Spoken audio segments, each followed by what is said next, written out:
안녕하세요. 결혼 생활 8년 개고생만 하다가 이혼했어요. 워낙에 도움받은 게 하나도 없다 보니 아빠 없이 애 키우는 게 그렇게 힘들지는 않네요. 다만 아빠 없이 커가야 할 아이를 생각하면 그거 하나만큼은 미안할 따름입니다. 부모님이 육아를 도와주신다고는 하지만 여태까지 염치 없이 부모님 도움받아 왔는데 이혼한 마당에 부모님 고생을 더 시키진 않으려고요. 제 결혼 생활은 시작부터 순탄치 않았습니다.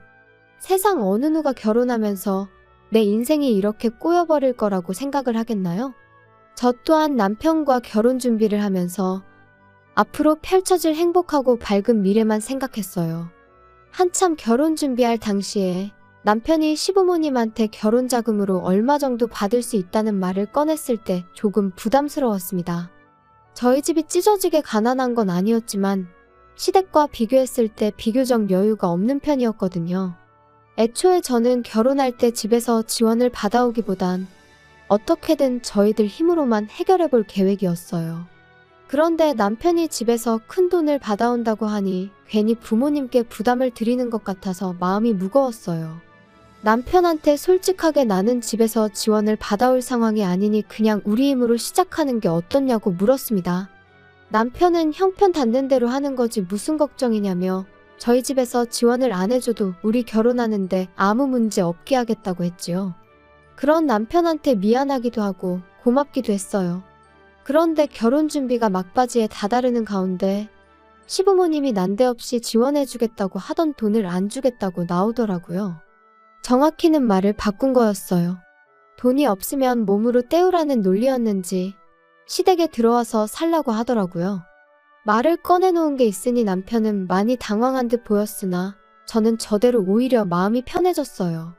애초에 부모님 도움 없이 결혼하길 바라기도 했었고 반반 결혼을 못한다고 해서 시댁에 얹혀 살고 싶은 마음은 더더욱이 없었으니까요. 이 사실을 알게 된 저희 부모님께서 저한테 많이 미안해하셨어요. 빚을 내서라도 반반 결혼을 하는 게 어떻겠냐고 하셨는데 제가 빌리나 부모님이 빌리나 빌린 돈을 갚아야 하는 건 똑같으니 그럴 필요 없다고 했습니다. 돈을 못 해주신 대신 부모님께서 회사 다니는 저를 대신해 부동산 여기저기 돌아다니면서 신혼집으로 괜찮은 매물을 몇 개 알아와 주셨어요. 그렇게 직장인 전세 대출을 받아서 모자란 돈을 메꾸고 신혼집을 구해 결혼을 하게 되었습니다. 신혼여행은 해외로 다녀오려고 했는데 상황이 이렇게 되는 바람에 그냥 국내로 짧게 다녀왔어요. 어쩌다 보니 친정집하고 거리가 가까운 위치라서 저희 집에서 반찬도 이것저것 해다 주시고 결혼 생활하면서 친정 도움을 톡톡히 보았죠. 아이 태어나면서 오며 가며 아이도 봐주시기도 했고요. 결혼 생활 1년 후에 아이를 갖게 되었어요. 전세 생활 청산하고 자가로 이사 가려면 아직도 돈을 더 모아야 하는 상황이었지만 돈 없다고 아이 없이 살고 그럴 생각은 아니었거든요. 친정어머니가 도와주시면 출산하고 복직도 바로 할 수 있었으니 나름대로 계획이 다 있었습니다. 아이 태어나고 나서 딱 2달 몸 추스르고 친정어머니 도움받아 바로 출근을 했어요. 괜히 남편 외벌이 시켰다가 행여라도 남편이 너 때문에 시댁 지원 포기하고 나 혼자만 힘들게 일한다고 생각할 수 있으니까 휴식은 저한테 사치나 마찬가지였죠. 정확히 아이 태어나기 전까지 시댁에서는 그 어떤 간섭도 하지 않았습니다. 지금 생각해보면 아마 아이 태어나고 나서 사는 게 힘들면 뒤늦게라도 시댁으로 기어들어올 거라고 생각했었던 것 같네요. 개고생하다가 정신 차리면 시댁에 도와달라고 기웃거리진 않을까 싶었나 봐요. 그런데 저희가 생각보다 잘 살고 친정어머니 덕분에 바로 복직해서 맞벌이하면서 잘 살고 있으니까 심술이 났던 거죠. 그러니까 언젠가부터 시어머니가 저희 생활에 간섭을 하기 시작했어요. 친정이랑 가까이 산다고 시댁은 아주 거들떠도 보지 않느냐며 이틀 3일에 한 번꼴로 전화를 해서 잔소리를 하기 시작했죠. 그전까지는 시댁에 간다고 연락이라도 하면 같이 살기 싫어서 집 나가 사는 것들이 뭐가 좋다고 우리 집에 올 생각을 하냐며 오지 말라고 했던 사람이 말을 싹 바꿔서 저희가 친정만 챙기고 시댁을 소홀히 하는 것처럼 말하니 어이가 없더라고요. 남편과 상의 후에 2, 3주에 한 번은 무조건 시댁에 다녀오기로 했어요. 매주 시댁에 다녀오는 건 사실상 불가능한 일이고 한 달에 한 번은 너무 뜨문뜨문 가는 게 아닌가 싶어서 그렇게 정했던 겁니다. 그렇다고 저희가 시댁에 간다고 해서 시어머니가 저희를 반겨주거나 한 적은 한 번도 없어요. 아들이랑 손자는 애틋하니 그나마 이뻐해 주셨지만 저는 항상 찬밥 신세였지요. 처음 시댁에 갔을 때 빈손으로 갔다고 욕도 엄청 먹었어요. 시댁에 방문하는데 며느리란 게 어떻게 껌 한 통도 안 사들고 올 수가 있냐면서 친정부모님 거들먹거리면서 예의가 어쩌고 집에서 그렇게 가르치더냐 저쩌고 하면서 타박을 해왔습니다. 친정에서는 저희 어떻게든 뭐 하나라도 아끼게 해주고 싶어서 반찬도 이것저것 챙겨주시고 그랬는데 시댁은 저희한테 항상 무언가를 바라기만 했어요. 시어머니 눈에는 제가 그냥 합가해서 같이 살기 싫어서 아들 꼬셔 집 나가 살고 있는 나쁜 년으로 보였겠지요.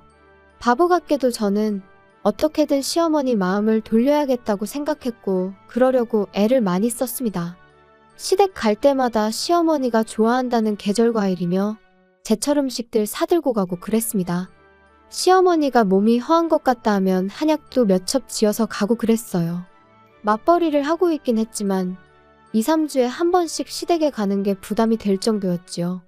시댁 가서 시어머니 대신 집안일도 해드리고 뭐 김장이 있다거나 큰집 행사가 있다고 하면 회사에 휴가까지 내서 제가 제일 먼저 달려가 시어머니를 도왔습니다.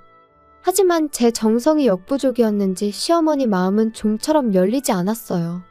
결혼할 때는 제가 남편한테 고맙고 미안해했는데 결혼 후에는 역으로 남편이 저한테 고맙고 미안해했지요.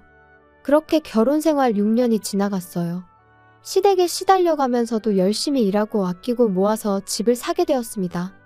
대출이 더 늘어나긴 했지만 요즘 애들이 집이 전세면 전세인 대로 아파트가 구리면 구린 대로 그걸 가지고 편을 가르고 놀리고 그런다는 뉴스를 보니 무리를 안 할 수가 없었네요. 그래도 저희 나름대로 행복했는데 큰 사건이 하나 터지고야 말았습니다. 시어머니가 평소보다 더 공격적으로 변하기 시작했어요.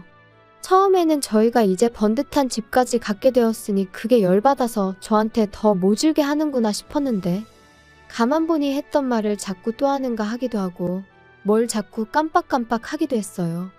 시어머니랑 좋은 사이는 아니지만 TV 프로에서 봤던 치매 증상에 대한 내용이랑 거의 맞아떨어지는 부분이 많아서 걱정이 되더라고요. 시어머니는 물론이고 신우랑 아버님, 남편한테도 어머님 병원 한번 다녀와야 하는 거 아니냐고 물어봤는데 다들 하나같이 멀쩡한 사람을 치매 환자로 만드냐며 뭐라고 했었어요. 하지만 날이 갈수록 제가 알고 있던 증상과 똑같은 행동들을 반복하시니 억지로라도 제가 모시고 다녀와야겠다는 생각이 들더라고요. 그리고 우려했던 일이 실제로 벌어지고 말았습니다. 시어머니는 치매를 앓게 되신 거였어요. 치매 판정을 받고 나니 오히려 더 빠르게 증상이 악화되어 갔습니다. 그러던 와중에도 며느리 부려먹겠다는 건 안 까먹는 건지 이제는 평일에도 저를 찾기 시작했어요. 그때도 저는 아무 불만 없이 부를 때마다 시댁에 다녀왔습니다.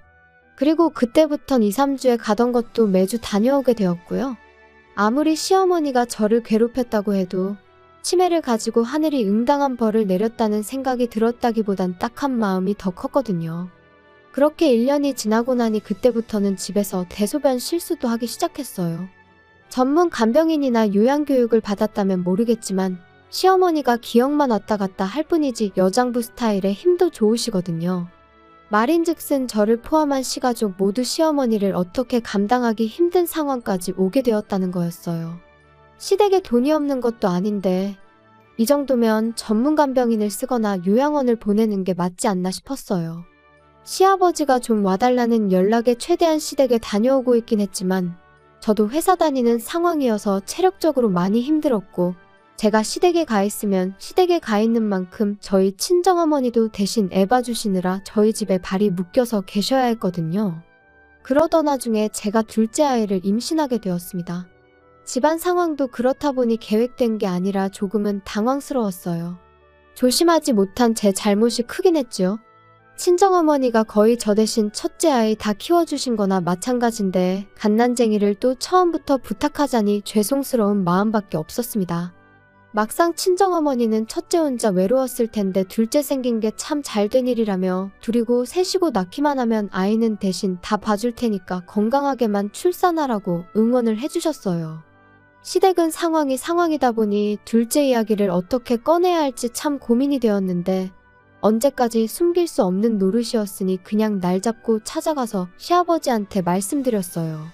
단도직입적으로 둘째가 생겼기 때문에 이제 시댁 와서 시어머니 돌봐드리는 거는 못할 것 같다고 했죠. 그런데 돌아온 시아버지 답변이 정말 예상도 못한 답변이었습니다. 친정에서처럼 둘째 아이 생긴 거 축하한다는 말까지 바란 건 아니었는데 애 가진 거랑 집사람 돌봐주는 거랑 무슨 상관이냐며 잔머리 쓰지 말고 주말에는 시댁 와서 집사람 돌봐주라는 대답을 들었기 때문이에요. 평소에는 말대답 해본 적 한 번 없는 저도 그냥 있을 수가 없더라고요. 애 가진 몸으로 회사 생활하면서 어떻게 시어머니까지 간호를 하겠느냐 물었더니 잔머리 쓰는 게 두 눈에 다 보인다고 그렇게 힘들면 회사 그만두고 시댁 들어와서 살라더라고요. 애초에 집사람 치매 걸린 게 너네가 안 들어와 살아서 그런 거라면서 아예 시어머니가 치매를 가진 이유를 저한테 덤태기까지 씌우는 겁니다. 하도 어이가 없어서 그렇겐 못하겠다 말하고 그냥 집으로 돌아와 버렸어요. 현관문 너머로 시아버지가 고래고래 소리를 지르는 소리가 들려왔는데 싹 다 무시해버렸습니다. 그리고 그날 저녁에 신우한테 전화를 받았어요. 신우도 좋은 소리 하나 안 하더라고요. 주말만 봐드리는데 뭐 그렇게 대단한 일 한다고 온갖 유세를 다 부리냐고요. 말이 주말만 봐드리는 거지.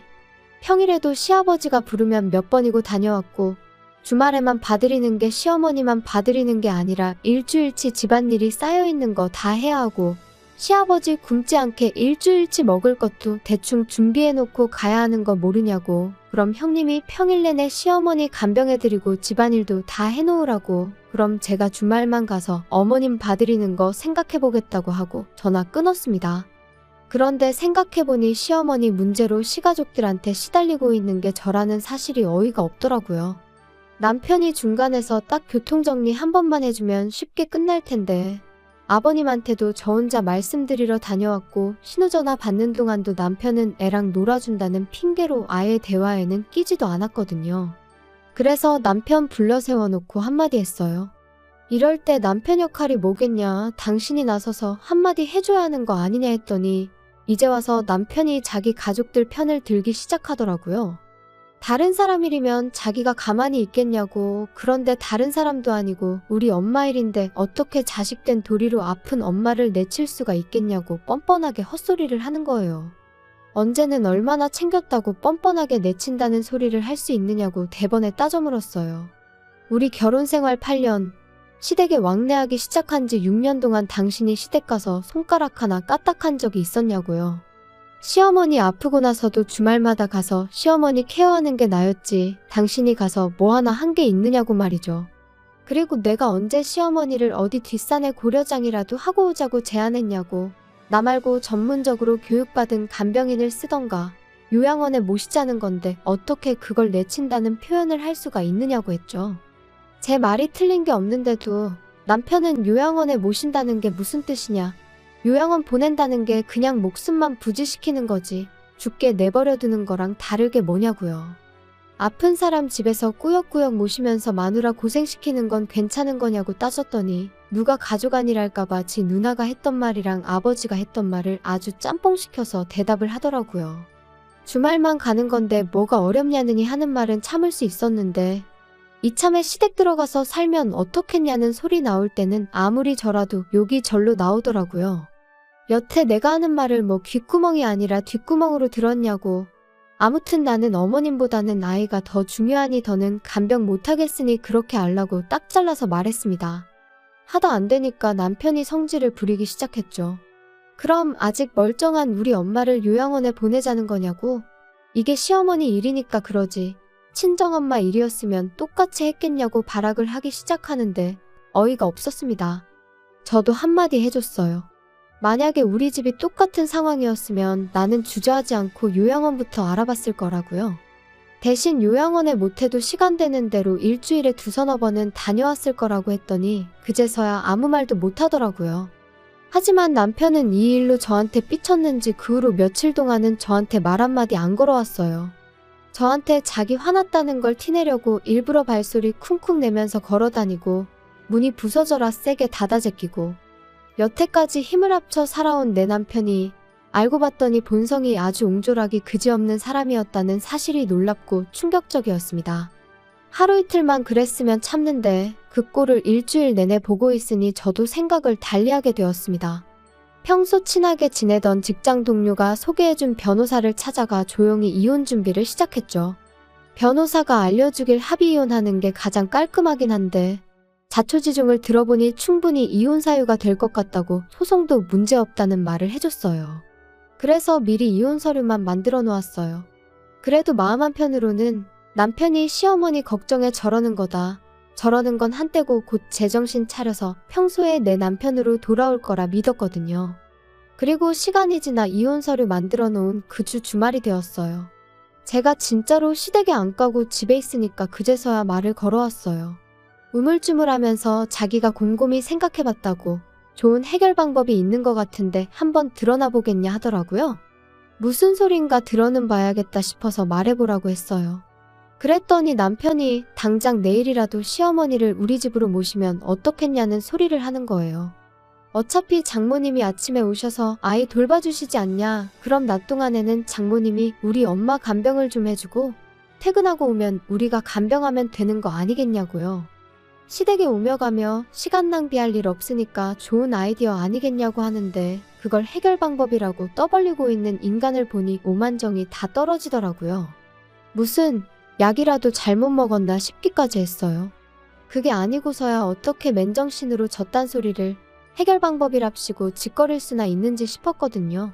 내가 못한다니까 이젠 지 장모, 우리 엄마한테까지 시어머니 간병을 생각하는 인간 꼬라지를 보니 저 자식 입에서는 죽어도 자기 입으로 엄마 간병은 자식인 내가 직접 하겠다는 말은 나올 것처럼 보이지 않았습니다. 요양원에 모신다거나 간병인을 쓴다거나 하는 말은 입 밖에도 꺼내지 않을 거라는 사실은 뭐 안 봐도 비디오였고요. 그래서 미리 준비해 놓았던 이혼 서류를 조용히 내밀었습니다. 남편이 이게 뭐냐고 묻길래 보면 모르겠냐고 이혼 서류라고 대답해줬죠. 이혼 서류를 보면 그나마도 정신 차리겠거니 싶었는데 그게 아니라 세상에 시어머니 병수발 들기 싫어서 이혼하는 며느리가 어디 있냐고 따지고 들더라고요. 여기까지면 나도 할 만큼 한 것 같다고, 내 말이 맞는 것 같으면 조용히 사인하고 그게 싫으면 어디 소송까지 가서 진흙탕 싸움 한번 해보자고 한마디 했지요. 제가 진심인 걸 눈치챈 건지 남편이 그래도 아이를 생각하면 이혼만큼은 하면 안 되는 거 아니겠냐 했죠. 나는 당신한테 충분한 기회를 준 것 같다고, 그렇게 아이를 생각했으면 당신도 나한테 그러면 안 되는 거 아니었냐 했더니 말을 잇지 못하더라고요. 막상 자기를 포함한 시가족들이 저한테 해온 것들이 전부 이혼 사유라는 건 알고 있었는지 남편이 소송까지는 가지 않고 협의 이혼을 하기로 결정되었어요. 8년을 그렇게 푸대접 받으며 꾸역꾸역 버티고 살았는데 이혼하고 나니 하루아침에 남남이 돼버리는데 마음이 착잡하기도 하고 한편으로는 후련하기도 하더라고요. 이혼하고 나서야 왜 시댁에서 시어머니를 요양원에 모시기 싫어했는지, 간병인을 구할 생각이 없었는지를 알게 되었어요. 애초에 결혼할 때 시댁에서 해주겠다던 돈이 없는 돈이나 마찬가지였던 거예요. 엄밀히 말하자면 저희 결혼할 때쯤에는 그 돈을 가지고 있던 건 사실이었는데 시어머니가 친하게 지내던 지인분한테 사기를 당하면서 그 돈을 전부 떼먹혔다고 하더라고요. 그러니까 결혼식 날짜까지 잡은 상황에 저희한테 집 해주기로 한 돈은 못 해주니까 집에 들어와서 살라는 식으로 나왔던 거였어요. 게다가 시어머니가 믿었던 지인한테 사기를 당한 충격 때문에 그랬나 그때부터 치매 증상이 조금씩 보이기 시작했었다더군요. 남편이 그 사실을 몰랐을 리는 없고 애초에 시작부터가 거짓말인 결혼이었던 거예요. 나무꾼이 날개옷 숨겨놓은 것 마냥 아이 태어나고 나면 제가 애 때문에라도 계속 견디고 살았겠거니 생각했던 걸까요? 배신감에 치가 떨리지만 이젠 남남이 되었으니 신경 안 쓰고 살려고요. 그냥 늦지 않게 양육비나 제때제때 보내줬으면 좋겠어요. 원하던 대로 시어머니 곁에 붙어서 평생을 간병하게 만들어줬으니 두 부자가 어디 한번 제가 그동안 어떻게 시어머니 수발을 들고 살았는지 뼈저리게 느끼며 저 같은 복덩이를 놓쳐버린 걸 평생 후회하면서 살았으면 좋겠습니다.